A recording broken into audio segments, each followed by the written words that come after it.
It's time for Scripts and Scriptures Disclaimers. Jean Verhoeven here with some very important information. My panel and I just finished watching this film. Some people use this show to see if they want to see the movie, and some people watch the movie first and then listen to us. The list is available at wicxradio.org.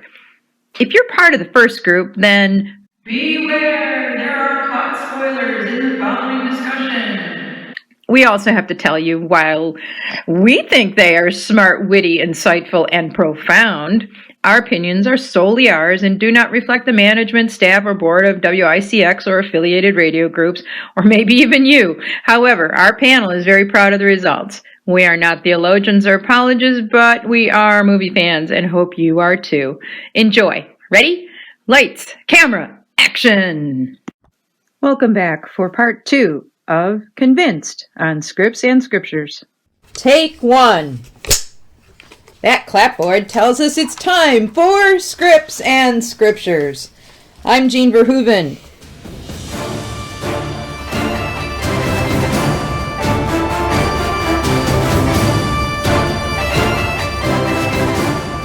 We will be watching spiritually inspired films and shows and discussing their quality, insight, value, and enjoyment.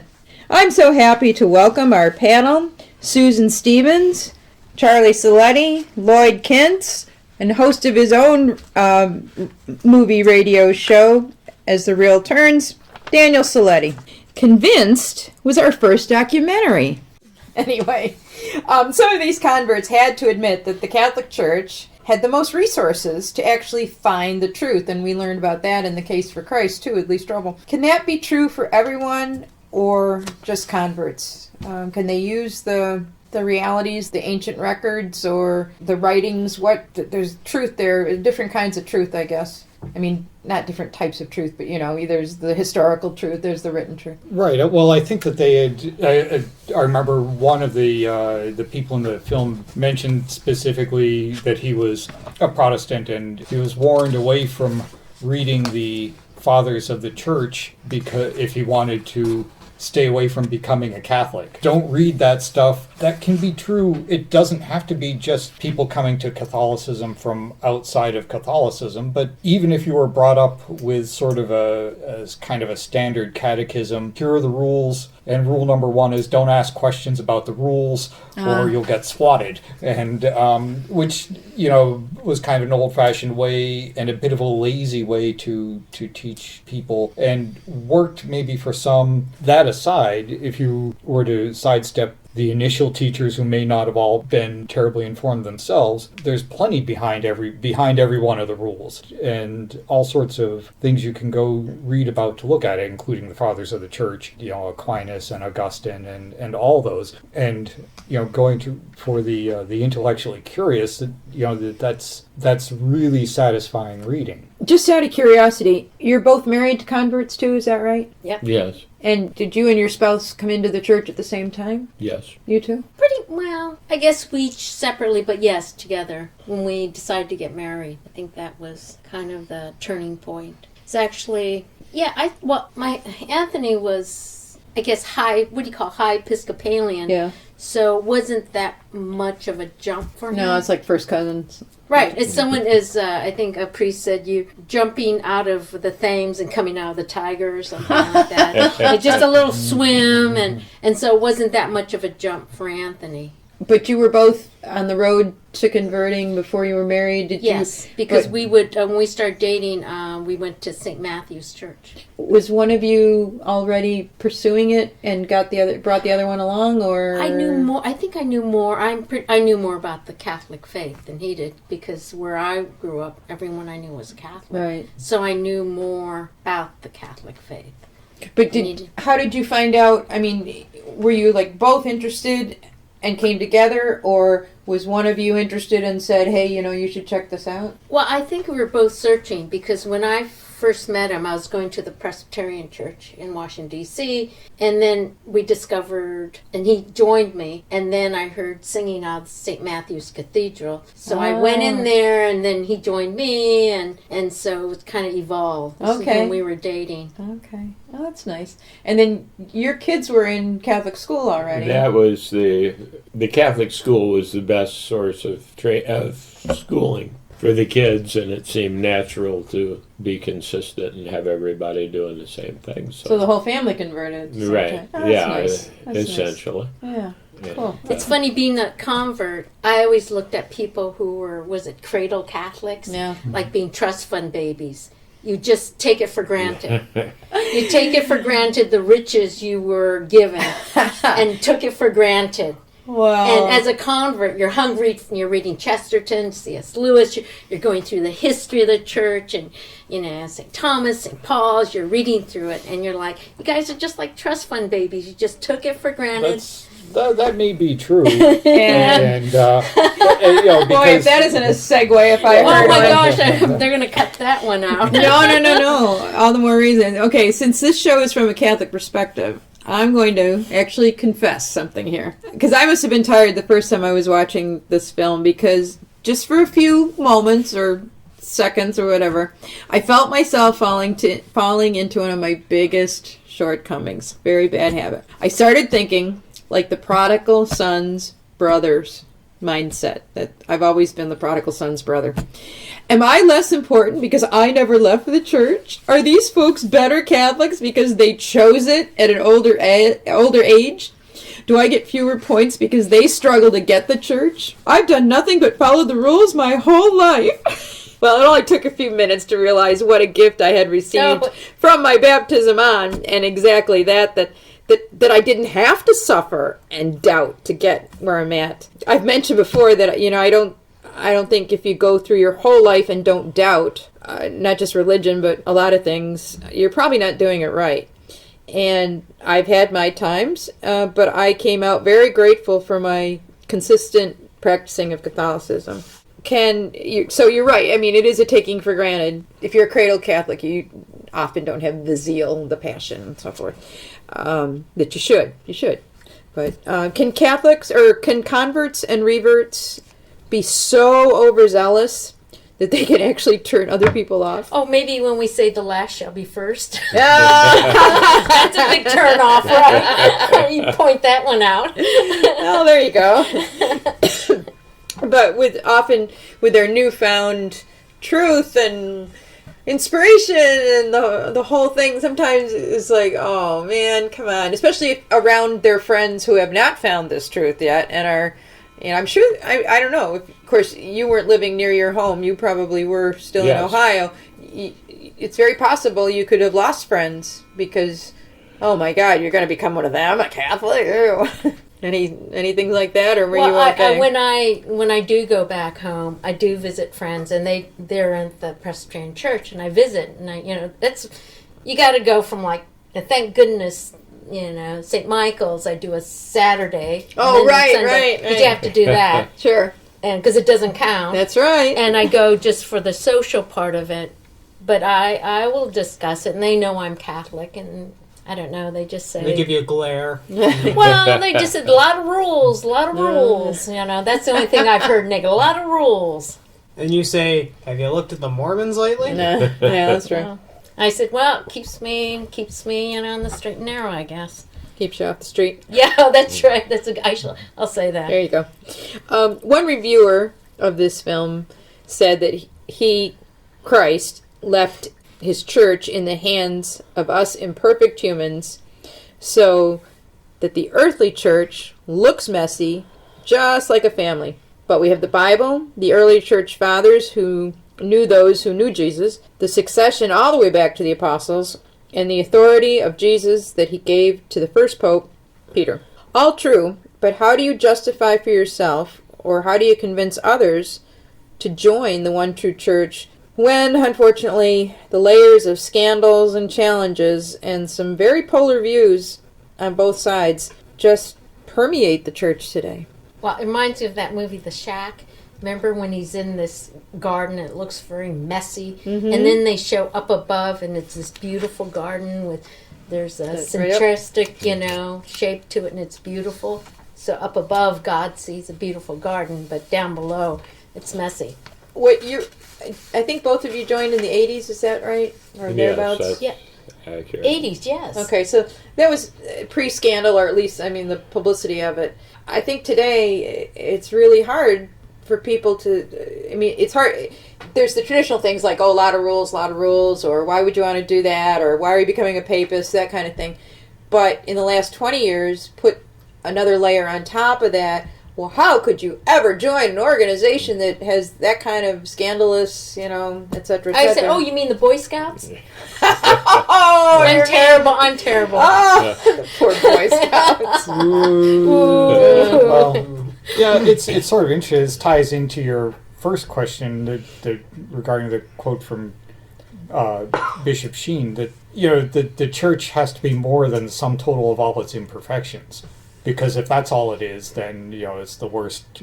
It's the worst of organizations. There's a thread of truth that's left in the custody of imperfect, sometimes really imperfect people. And even Peter himself wasn't perfect. His successors can't hope for a whole lot better. But through it all, there has to be something that hangs on to that thread of the truth. And you can find it.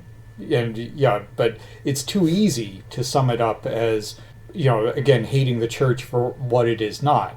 And people look at tally up all the imperfections of all the imperfect people that have been in it and say, well, that's the church. And if that's an easy argument to make. Popes with children running around it's also, too. well, of course, and you say in this day and age, but of course it's always been true that there have been imperfect, sometimes very imperfect people in the church throughout all ages. Because it's a part of humans. Yeah, and in fact, it's a power structure. It leads to, that sort of concentrates the bad side of people sometimes and accentuates it. Throughout all that, there has to be a thread of truth that if you come unanchored from that, then you lose something. Yeah, I defend it when people say to me, "Why'd you become a Catholic? Didn't you know the scandals?" And I said, because it's built with men and humans, and we're imperfect, and I believe that Satan roams on this earth and does his work. But what saves me is that Satan was just a fallen angel. That God is more powerful than any angel, any archangel. So the truth is that God still sits at the seat of the church, and you got to keep your eyes on God. You're right. And something that the movie is showing us where we've got these intellectual agnostics that are doing their research. There's a personal responsibility of all the church members to look out for things and continue that discerning nature and be aware of things that might deviate from teachings of the church that are introduced by. Well, we could do a Inappropriately. few more hours on deviations from core Catholic values that goes on in the church in America and everywhere else. But it was heartening that some people came back Yes. to the Catholic Church. Yeah, a lot of people, it's bad enough that we lost so many people that just said enough and they never went back to church after the scandals. But it's hopeful and it's amazing that we got people who are willing to say, no, let me in despite this. So that was pretty good. At least we know what you mean when you say Satan roams around here. At least we know what he looks like with those golden locks of his from the Young Messiah. Oh, from Young Messiah, yeah. With those golden locks, I mean, I don't know. Goodness. Another viewer said that the testimonies of people who were born Catholic but fell away, like the reviewer, and those who originally had negative views of the church but came to join the Catholic faith are always so inspiring. If more people had this fire, the world would be a much better place. Now, if only I could get this in front of the eyes of my family and friends and look down on the faith and have them watch it with a clear mind. That came from one of the reviewers of this show. How hard is it on the well-meaning, practicing parents to watch their children leave the church.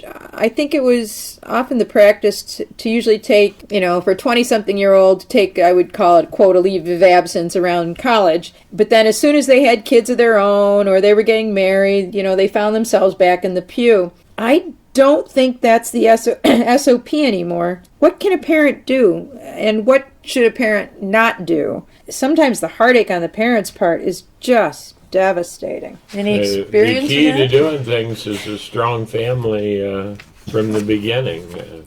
Catholics with large families keep themselves together. In my experience, I'm from a very small family, but it seems to be that the family values, the family traditions are what hold things together and bring them back together. We have a few families right here in town that they could be their own parish. They're so big. That and they're so Catholic. And they're so Catholic, that's true. I think that was even mentioned in the film there. Somebody was saying how you can't just, the routine in those days was, oh, you went to parochial school, well, that's where you get your training. They would come home, there were no prayers, there was no talk, there was no teaching. And so it really didn't come to life, if you want to put it that way, the religion. They heard it, saw it on the page at school, and that was about it. I know several families where the grown children don't go anymore, and it's very, very difficult. I feel like, oh no, my kid's going to hear this. There's mom talking about him. Oh, that's okay. Yeah. So we've discussed why and how people come to the church. What, in your opinion, are the main reasons people leave, and how can we prevent it? Well, I mean, I think sometimes it can be two things. It can be things that happen in real life, like if this were 2002, they would read it in the Boston Globe about the whole scandal, so that could be like, oh, maybe I shouldn't be part of this whole shebang anymore. But that also transfers into slightly fictionalized things. Maybe current day people see the movie that was based on, Spotlight, which we watched, and they say, oh, that's an actual thing that happened. Maybe I shouldn't watch that thing. But then that could also lead into even more fictionalized things, such as, like, Da Vinci Code. If you take that into effect of being a fictionalized something, fine, but they might see the quote conspiracies in that movie and think, maybe this isn't such a hot deal and maybe I should leave. Well, when West Wing was on and other presidential shows, to me it was embarrassing to think that a very large number of Americans got their news and got their presidential and politics information from that show. And granted, some of it was ripped from the headlines, but it was fictional. And when I remember when Da Vinci Code came out, the publicity, and it was, it's a story. It's a story. You're addressing part of the reason, or probably the biggest reason, why people left in the last 20 years. That doesn't account for the hundreds of thousands of people that went out the door. Yeah, people before wandered. that. Yeah, people wandered away. Certainly during the Age of Enlightenment, that's when Europe basically started. I wasn't even going that far back, but okay. They left for a whole bunch of reasons, but it sort of boils down, I think, to again looking at the imperfections of the church. That was kind of thing one, and then losing a hold of the truth that's in the church, which is the only rope that you can hang on to when everything else is falling down. And that's usually because it's not emphasized in the education anymore, the basic truth. So, in fact, those who come newly to the church end up finding that themselves quite often, as they did in the movie, and I think it's your experience here, that you work hard and you find that, and that gives, actually some of the newcomers, they get their hands on that rope, but a lot of the people who are brought up in the church don't have that anymore. So they look around all the messes, and it just kind of collapses around. They just say, well, this is a house of cards, I'm leaving. There's that one foundation in there that they don't see anymore because no one really shows it to them. It also could be like disagreements in the way that things are presented. Like, there are those people out there who may not have had anything to do with Vatican the sequel, Vatican II. Vatican the sequel. Vatican the sequel. They might have not liked any of the changes in that. And, they might have said, hey, he's speaking English up there, I'm out of here. Well, So- that's kind of what I was alluding to. There was a great exodus after Vatican II, not just of the laity, but tens of thousands of priests. Yeah. And you can, I mean, there's lots of different reasons. You can say it was the loss of Catholic culture, the loss of ritual, the loss of the mystique, or I don't know if that's quite the right word, but tradition, a lot of different things. And I think, if we all sat down and dissected it, of course there was good that came out of Vatican II, but I think they swung the pendulum so far, so hard, and so fast that people who were in their, middle age to old age at that point was like, wait, this isn't my church anymore. Now, see, I'm on the flip side. I mean, if they started speaking English, I'm in instead of I'm out. But But I think on a more practical level, though, when I was going to church, when I was young, nothing else was open. Church and the donut shops are the only things open. That's true. There wasn't there wasn't any football games. There were no sports. That was the only thing you did. Yeah. Was to have donut after church and family. That was the time my mother would make. We'd Sunday dinner. We'd have roast beef or some meat dish that was wasn't Right. Well, macaroni and cheese. I mean that because there was nothing else to do. Yeah. well, keep that's in right. mind, That's right. the donut shop is some people's church. Ah. But now there's so many distractions. Yeah, that's a good point. And they say, keep holy the Sabbath isn't just a suggestion, and we've lost track of that. And two career families, the only day you've got to do chores, or shopping or whatever. And we really, I remember my dad, he added on a couple of rooms to our house, and he had a full-time job. And he actually had to get a dispensation to do the work on Sunday. So it's definitely a different world than it was. I visited a lot of churches. I do work that causes me to travel to different states, and you ask about how can we prevent it. There is something about to being socially friendly after the Mass that draws people back in and keeps them. There's a strong tendency to go to Mass and go home. You know everybody. A lot of times you went to school with them anyhow, and but you that don't have time, much to you talk were assigned about. a parish, and that's who you And, associate with. That's true. That's pretty much. Yeah, and I, one of my sons, when he was in college, went to Mass every week for a year, and then with his girlfriend, he went to a Bible church. And how are you? Yeah. Welcome. Right. Have fun. Have a good time. Talk to you. You're important. That wasn't happening at the Mass. They missed an opportunity, and I feel bad about that Sure. parish right now. I still have a little bit of I wish they had been more open. Well, it's a different environment. When you entered in the church, it was just to be, get your head in the space. And a lot of churches now build on these big lobbies, narthex, and they hope that you'll mingle out there. But a lot of places have brought it into the church, and I personally don't like that because I want to get in the zone. When I'm in there, I want to get in the zone. But being welcomed is a lot different than, They should bring back bingo. Yeah. I mean, Some places never lost it. My mother used to go with her friends, and she wasn't even Catholic. Oh, well, there you go. And Father Meyer would call out the numbers, and they brought back bingo. I think you should have a big social. I agree. Yeah. When we're talking about leaving, oh gee, There's fundamental truths in gambling. I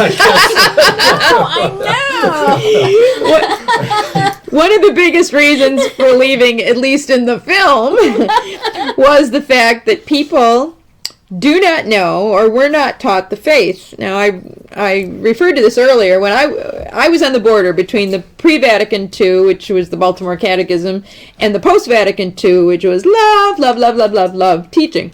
Now, look at nothing wrong with love, the 11th commandment and all, but humans, they need more to cling to They need more to live on. They need more to live out. And they got to have something to embrace. So if you can't defend your faith, if you don't even know the basics, why stick around? 50% of the 70% who do not believe in the real presence claimed they were never taught it. Say what? I mean, if you didn't learn it at home, you should have learned it in school. If you didn't learn it at school, you should have learned it at catechism, CCD. How did we leave that out? Oh, I think they were probably taught it in kind of a real, here's the day we learn about this, but... You think that's important enough to only learn it on one day? Well, I think that's how it gets taught, and then, and the kid is maybe, say, 8 years old. Are they really paying attention at the time? And, if they happen to be throwing spitballs at the time that particular lesson's being taught, then, there it goes. That should, I'm sorry. I don't remember that one. Isn't that like you were saying, the Eucharist being the main thing in the church? You should have a 6-year-old version, a 7-year-old version, a 10-year-old version. That's my point, is that I think it's being tossed in there. I think that, not having... I was probably given a more watered-down version of catechism than you were, and mine was quite some time ago. There are a lot of lessons in there, and that kind of gets tossed in as one of the early ones. Here are the basics. Good, we're done with the basics. Now let's... love. Yeah, exactly. To me, it's like, that's Jesus. That's his final words to his apostles. When someone, it's like their dying thing, they say, that's really important. That's really important. Yeah. All you need is love. Right. Instead of the sort of, something that's kind of hard to explain to an elementary school kid, so they sort of uncomfortably dumb it down and gloss over it real fast, rather than going back over it as their intellects can. But you think First Communion? Yeah. First Communion, isn't that when you? Of course it's taught then, and so those who say they were never taught it, they for sure were, but not. But however it was being taught, it was not impressed upon them as to what it really is. Yeah. And it's sort of, it becomes one of these things that sort of lifeless things, and they don't animate it right. Okay, but in this day and age, here's the thing. There's a theory out there that says an uninformed congregation is easier to influence and elicit compassion from. So in the last 20, 30, 60 years, Catholics have been, if you will, dumbed down so they won't ask questions, or so they won't question authority, or they won't dig too deep. And then what happens? Bing, bang, boom! You get the scandals. Do uneducated sheep make better members of anything? I mean, I grant you the church's not a democracy and all that, but is a dumbed down congregation or members, is that a good thing for any organization? I mean, I think you should be pretty direct if you want to get people's attention with things. I don't think you should dumb it down at all. If you are a kid, you should make it a little bit simpler. Make it simpler in the way that they understand this is the exact thing that you have to know. But if I get up in the pulpit every Sunday and love, and I fail to say, and don't forget abortion is murder, and don't forget that euthanasia is murder, and don't forget body, blood, soul, and divinity. If I fail to say those things, and many others of dogma, doctrine, and all I say is love, then it's going to become a revival and not a mass. Well, when you say it like that. But that's what Jesus said to his apostle, go spread the word. Isn't that what you're supposed to spread the word of God? Yes. So isn't that what we should be teaching? Yes. Everyone, the word of God. But if, as Catholics, we also have tradition and doctrine to go along with that. I mean, his word wasn't just love. Right. There were. But it was. He had a few rules there was. There were. It is, but and that goes back actually to some really old ideas in the church. Love God and do as you please. St. Augustine. But you need to have certainly an informed sense in order, because otherwise you'll be unanchored and not know what it is to love. and the church bears some responsibility in teaching that, and not covering up truths because they're difficult, hard, or unpopular. Because how can you love if you don't even know the truth that you're being taught? The source of the love. Right, love follows truth. Yeah. Because I hate to say it, but that's why there's so many fallen away Catholics, that the Protestant church is ready to troll their souls. I mean, that's the Protestant church are trying to get people. And if it's uninformed, they're left like searching for things, so they'll easily drift into other. Now, I heard that a lot of the Pentecostals, a lot of them were originally Catholics. Oh yeah. That the Pentecostal church has like weaned away from. Well, one of the more modern policies or themes, I guess you could say, in the church is the seamless garment theory, which, I don't know, does it make it easier or harder to actually know Catholicism? And is it more appealing to the convert? The theory states that all elements of Catholic teaching carry equal weight, and there are about 16 issues, some of which are abortion, euthanasia, nuclear war, capital punishment, immigration, climate change, and poverty.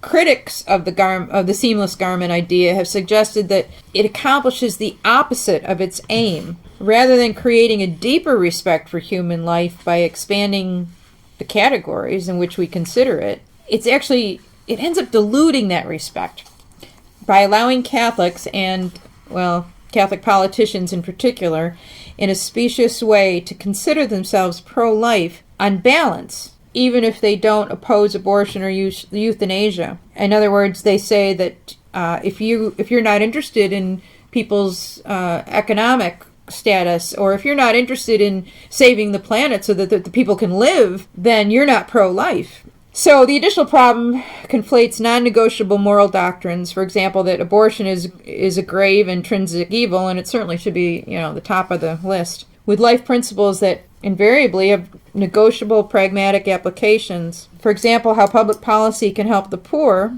or what role the state should play in ensuring the adequate health care that human dignity demands. This was the definition of the seamless garment. One criticism made of the consistent life ethic position is that it inadvertently helped provide cover or support for politicians who have supported legalized abortion or at least wanted to minimize the issue.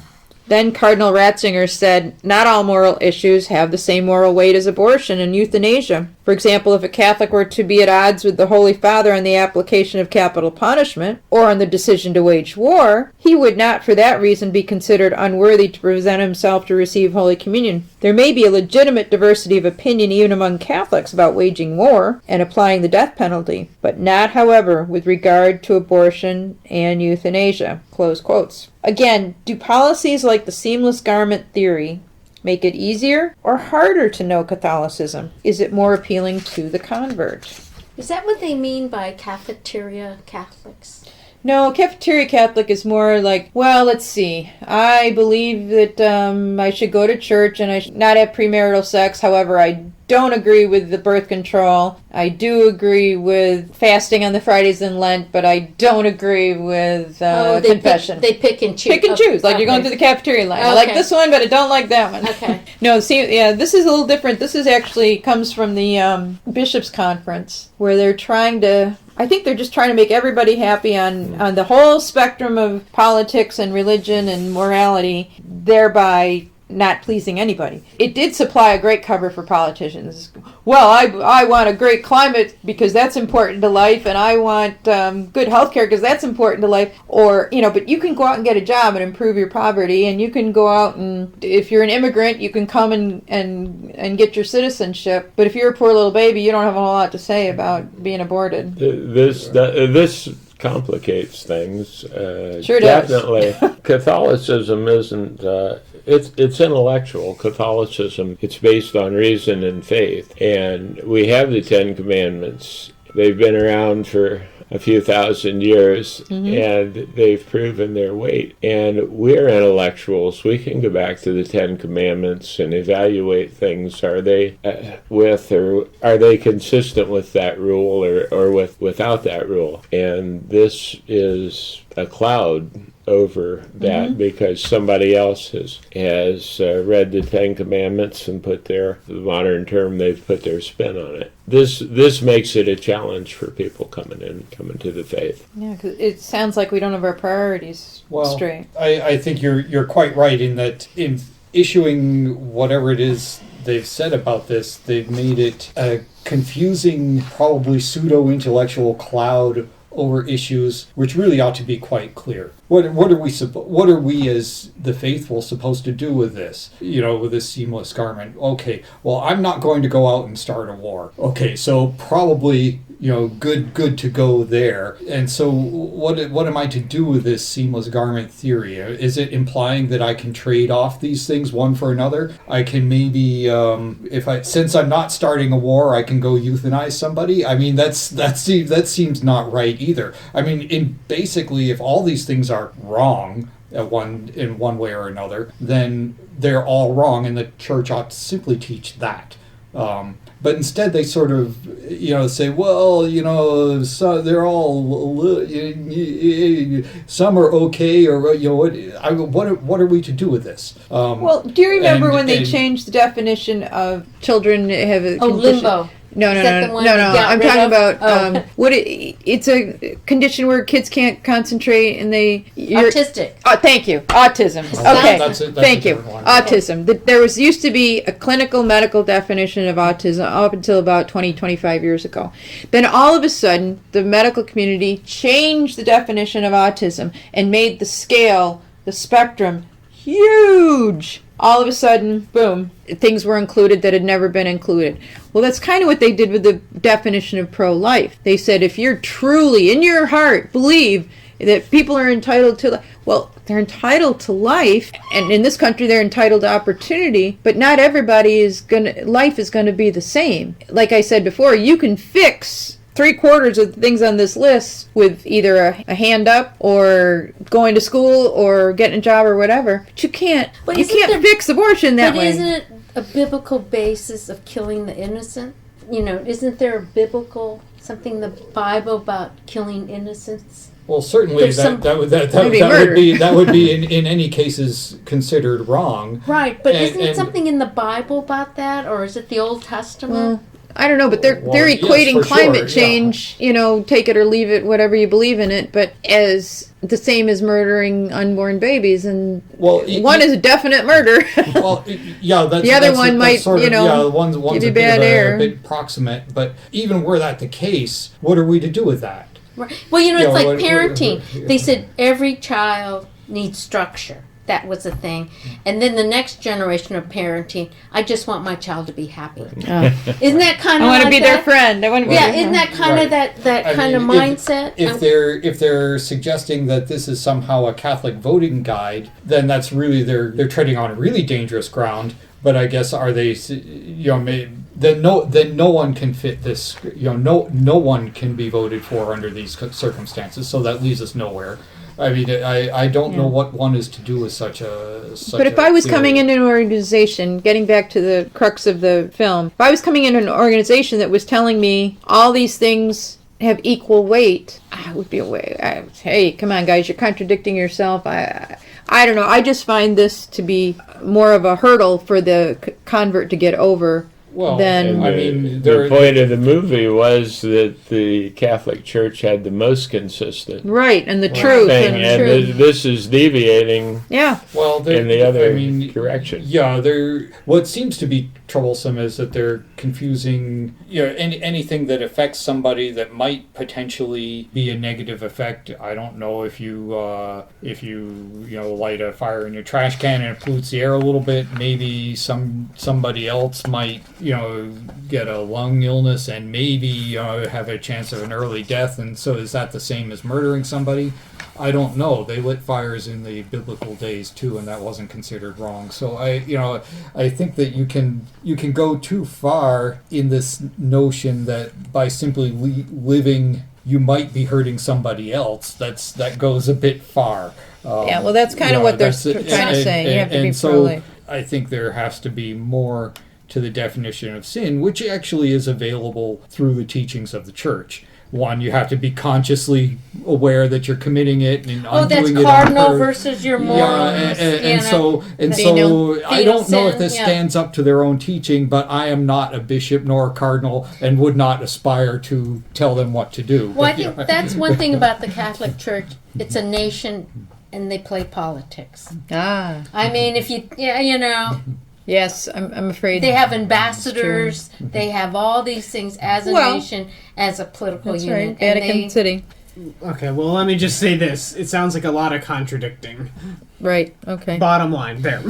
All right, one last review of this film. The reviewer said that the movie kept it simple so that the focus was on the stories. These people articulate in the best, most professional way possible how they ended up where they are. They risked everything for the same reason. It's almost spooky how much I found my own conversion story in what my brothers and sisters experienced. I was never a full-blown atheist, but from section 3 on, it was like I was speaking through other people. I'm not sure if this would make any headway with a Protestant who is squarely set against the Catholic Church, as I once was, but for a new convert like myself, I can't say enough good things about this film. God bless you for producing my story. So evidently a lot of these conversion stories do have a lot in common. You know, when I was preparing for this, I thought, after having watched the documentary, I thought, oh gosh, I don't have enough material here. I don't have enough questions, but I think we've certainly covered everything. I want to give you extra special thanks this week for your own personal stories and input of conversion. This film may be very powerful for people in certain stages of life and stages of conversion, and maybe those who are also considering leaving us. So as far as I can say, convinced has me convinced. This is Jean Verhoeven. May the angels protect you and heaven accept you. For Scriptures. Thanks, everybody. Here's a bonus feature from my other show, Verhoeven's Sake. Enjoy.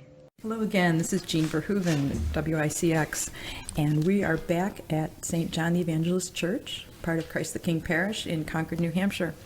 And we are very honored to have with us the keynote speaker of today's events, Jennifer Lau. Now, Jennifer comes from us all the way from California, where now she's freezing a little. Jennifer is the president of the Center for Bioethics and Culture. She is an international speaker, writer, and filmmaker, combining 25 years of pediatric critical care nursing, senior level nursing management, graduate training in bioethics to promote a life-affirming conscience in science, medicine, technology, and public policy. Do you ever sleep, Jennifer? Well, I do sleep a little bit. I am a high energy person, so I don't need a lot of sleep, thank God. Well, that's quite a resume you have there. How would you say that the background in nursing and also in administration prepare you for or inspire you to dedicate your life and career to Right to Life and bioethics movement? I had a career in nursing for about 20 years, so I consider myself a very strong patient advocate. So I've just sort of transferred my patient advocacy energy and voice to, advocating for human life more broadly in the space of biotechnology. So I work very closely in embryonic stem cell research, so I advocate for the human embryo not to be destroyed. So I think my patient advocacy, my strong sense of the proper role of science and medicine and technology to be used as we move forward in the 21st century with more novel biotechnologies that undermine human life and human dignity. And, running a very busy children's hospital as a hospital administrator helps me navigate a nonprofit organization. When you're taking care of low-income children, you have to figure out how to deliver care to those that are poor or underinsured. And now I work in the nonprofit space, so I have to figure out how to do my work with very little money because nonprofit work focuses on the non-profit. Is being Right to Life amongst a poor economic community, Is that harder? I believe absolutely, because money talks. Money can buy you the things that you want or you need, and those that don't have money are even more marginalized, more vulnerable, more expendable. I mean, if you look at how hard the disability community has had to fight for access, just basic access to public buildings. So yeah, it's an additional burden that those of low income face. Right. So I think it's more important that we have other people advocating on their behalf for them. Well, you're not just an advocate, but you're a filmmaker. Yeah. Now, my son, that's one of his aspirations, is going to filmmaking, but it seems like it's a great way to get the word out and hit the masses. Can you fill us in a little bit, summarize your productions so far? Sure. Yeah, and film is, we're a visual culture. People don't read like they used to. People want to watch videos. So we decided to tell stories, and stories are powerful. If you look at the narrative that we fight in the Right to Life movement, it's a story war. Is it the woman's right or is it the unborn child's right? And we have competing rights. So we decided to use the power of film. And today it's very affordable to make your own film. So we are independent documentary filmmakers. We make all of our films in-house. Our first film was called Lines That Divide, the Great Stem Cell Debate that came out under the George Bush administration, where there was this huge public international debate over human cloning and embryonic stem cell research. We quickly rolled out a series of 4 films in the space of what I call assisted reproductive technology, third-party conception. So we have 2 films on egg donation and the risk to young women who are selling their eggs to help people have babies. We have Anonymous Father's Day, which tells the story of now young adults who are here on the earth because of anonymous sperm donation. And then in the series is Breeders, a subclass of women. We have a huge debate in the United States and around the world on paying them to have babies for other people. Then our most recent film is a short film that we released for free. It's been seen by close to 70,000 people now in just a few short months. It's a story of a young woman in California who's battling a terminal illness, and she's very much an advocate and speaks out against assisted suicide. It's called Compassion and Choice Denied, and it's her story of how her healthcare was denied the minute California passed legalized assisted suicide. Oh, that's heart-wrenching. You just brought up a good point. When people hear right to life, they think abortion. I'd like to do a lightning round, I guess we could call it, of some of the other areas that fall under the definition. So how about, for instance, stem cell? How do you explain that a stem cell treatment that's going to save your dying child is wrong? How do you say that to somebody? Well, if it's an ethical stem cell treatment, I would say, great, go for it. Adult stem cells, umbilical cord blood. There are great therapies out there that have been developed through, ethical stem cell research. So if you're specifically talking about a family who's fighting for embryonic stem cell research, I make a strong case. We want to provide a treatment, a benefit, a therapy for your sick child, but we do not want to do that at the cost of somebody else's life or somebody else's health or well-being. So it's just a very strong argument of why science and medicine should find ethical treatments for patients, so we don't put people and families in these dilemmas where somebody else has to die so somebody else can live. How about frozen embryos? Is donating your frozen embryo to another couple, is that a bad thing? And how can we prevent those frozen embryos being sent off for some research of some sort? Yeah, the first problem with frozen embryo, that issue is that we allow embryos to be frozen. The German federal law prohibits the freezing of a human embryo. We need federal law in the United States that just says we are not going to freeze human embryos. The image of God does not belong in a freezer to be used if and when we need it down the road for whatever purpose we want. So that's the first problem that has to happen and be fixed. We have almost 1 million frozen human embryos in the United States. 1 million? Almost. Wow. That's a huge problem right there. So then it leaves us with this disposition. What do we do with the ones that we have? What is the ethical? What's the most humane? There's no easy answer to that. Do you just allow them to thaw and die? Do you give them away for scientific research? These are all problems. Do you All basic allow forms of them to be abortion. adopted, and rescued, and implanted? So these are huge ethical problems, and there's not one solution. But I do think that, the first thing that needs to happen, and maybe in this new administration we'll see these kind of policies, the realization that we have a problem on our hands, that we need to stop creating surplus embryos. And then we have to decide, as a matter of public policy, and as our faith communities, what is the ethical, just treatment of those human embryos that have been, at first, you call the parents, come get your kids. I mean, they're children. It's like when the parents don't come after the birthday party's over, and you're going, when's those mom going to come get her kids? Come get your children. They're in the freezer. That's a lovely image. Put the pressure back on them. I because agree. you created them to have children.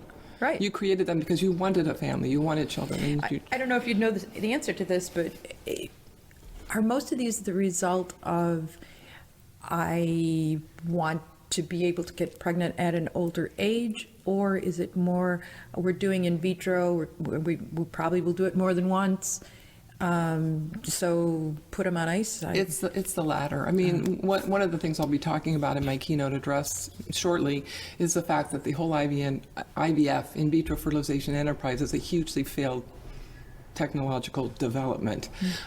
So they create so many embryos because they know along the way that those embryos will die.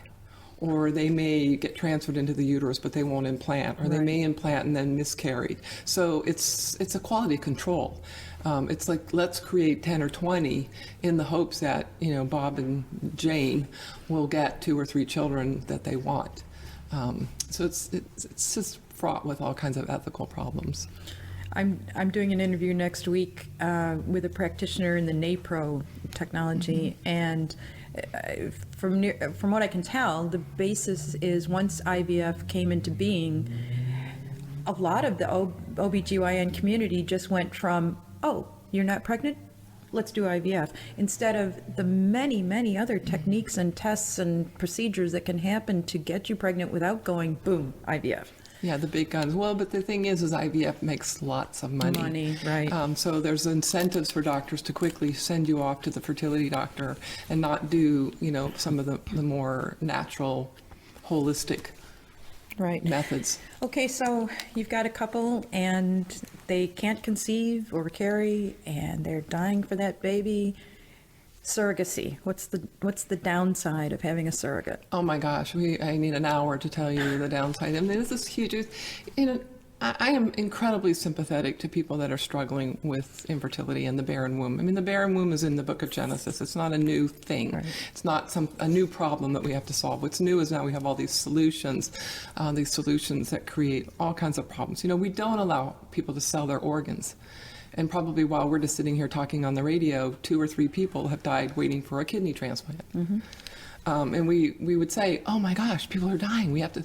But here we have the situation where people want a baby so badly that we allow them to buy eggs, buy sperm, rent a womb. I'm a pediatric nurse, maternal child bonding. I mean, how did Jesus come to us? In his mother's womb, not some nice lady that helped God have a son. It was, the maternal child bond. This is important. This is in the medical literature. And you can't write that away in a contract. You can't tell a mother and a baby don't connect in the uterus. I mean, what happens when you turn conception into contracts and money, commerce? That's not the way a gift, a blessing, comes into the world. I could see the new bumper sticker. Mary was not a surrogate. Yeah, she was not. Going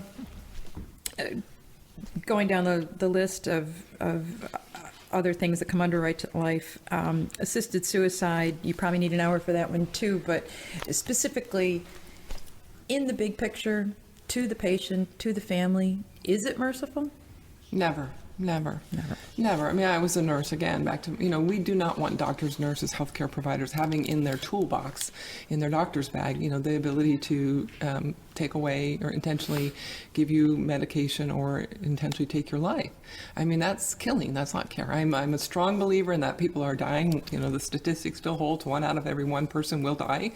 I'm not a person that believes that we can live forever. I don't want to live forever. But, you know, here we are again in the 21st century where medicine can offer so many cures, so many treatments, great palliative care, pain management. Now, does that mean we can't manage any kind of suffering, any kind of pain? No. But, you know, there's a fine line. There's a fine line between recognizing that somebody is dying and keeping them comfortable and providing them with care and support, spiritual support, medical support, pain management, but never saying, here, take these pills, go home, and you will die within 2 hours. I mean, that's a bright line. Well, Pope John Paul II certainly was a great living and dying example of that. Let's see what's else on our lightning round here. Forced DNRs, or do not resuscitate. Now, the church says you don't have to take extraordinary measures if you're, very ill. But that's different from forced DNRs. Where does that come from? Yeah, that comes from, the culture of death. It's like a death panel almost. The culture of saving money in the spirit of, getting rid of you sooner. We don't want to force people. We want good ethical decision making. We want patients and patients' families and the people that they've decided that can speak for them if they can't ever speak for themselves to be able to make decisions. It's always can be appropriate to withhold treatment or withdraw treatment or to begin treatment and stop it if it's not working. That's what good medicine is. Right. Good medicine practice. But to say we are going to force you to not, have treatment. That's what happened to Stephanie in our new film. Her insurance company said, yes, we're going to provide this chemotherapy. New law comes into place, assisted suicide. Oh, guess what? We won't. And she says on camera that her insurance company said, but we will provide the $1.37 required for you to get your lethal prescription so you can go home and end your life. That's forced. That's forced death. One more I want to touch on very briefly. By the way, are your films available on YouTube? Or they're on YouTube, they're on our website, they're on Vimeo, they're on iTunes, everywhere. Recently in the news, the Brits passed a law that I don't even know if this is the correct term, but like tri-parenting, where you introduce a third parent, some more DNA. Evidently, the DNA does not become part of the child, but can fix a disease or something like that. Can you give me a short? Yeah, the technology is usually referred to as 3-parent embryo. So the mother has a genetic defect so that she's going to pass that on to the child. So they take a healthy young woman and they get her egg, and then they combine basically the defect from their mother they take from the healthy donor egg, and they put that into the mother's egg. So the child is literally born with the DNA from their mother, from a little bit from the egg donor, and then the sperm from their father. So this is human experimentation. We don't know what human beings are going to be like with the DNA from 3 people. Do we really want to set up a technology that's experimenting on future children? That's and future children that can't consent to being experimented on. Yeah, it sounds either Nazi Germany or Star Trek, I'm not sure. And the U.S. is fast to bring that technology here. Right. So that's very hopeful to me. I mean, I became pro-life at 40.